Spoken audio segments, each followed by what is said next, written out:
দর্শক, সাবেক প্রধান বিচারপতি শামসুদ্দিন চৌধুরী মানিককে আটক করেছে বিজিবি।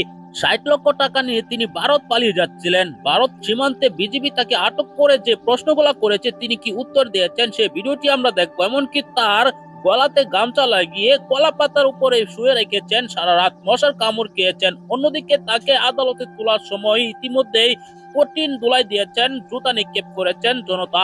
আসুন সেই ভিডিওটি দেখে। হচ্ছেন একেবারে একটা মাফিয়া সরকার, স্বৈরাচারী মাফিয়া সরকার কিভাবে কাদেরকে নিয়ে কাজ করে তার একটা মূর্ত প্রতীক। মানে এই ভদ্রলোক আমাদের প্রধান বিচারপতি হয়ে যেতে পারতেন।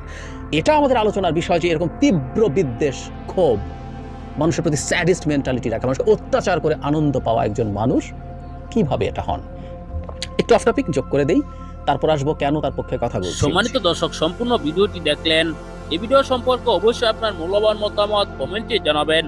দর্শক, শেখ হাসিনা সরকার পালানোর পর কিন্তু একের পর এক আওয়ামী লীগ এমপি মন্ত্রীরা ধরা খেয়েছে, এমনকি বিচারপতিরাও এখন ধরা খাচ্ছে। কেননা এমন ভাবে তিনি বিচার করতেন তা কিন্তু প্রমাণিত যে এক পক্ষ বিচার করছেন। কেননা সাইদি সহ বিভিন্ন যুদ্ধ অপরাধী যাদেরকে ফাঁসি দেওয়া হয়েছে এই বিচারপতি মানিকের নেতৃত্বে ফাঁসি দেওয়া হয়েছে।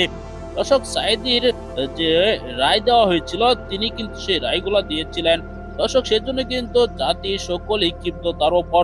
দর্শকের ভিডিওতে আপনারা দেখেছেন পালানোর সময় তিনি কিভাবে আটক হয়েছেন, এমনকি তাকে গলায় গামছা লাগিয়েছেন কিভাবে।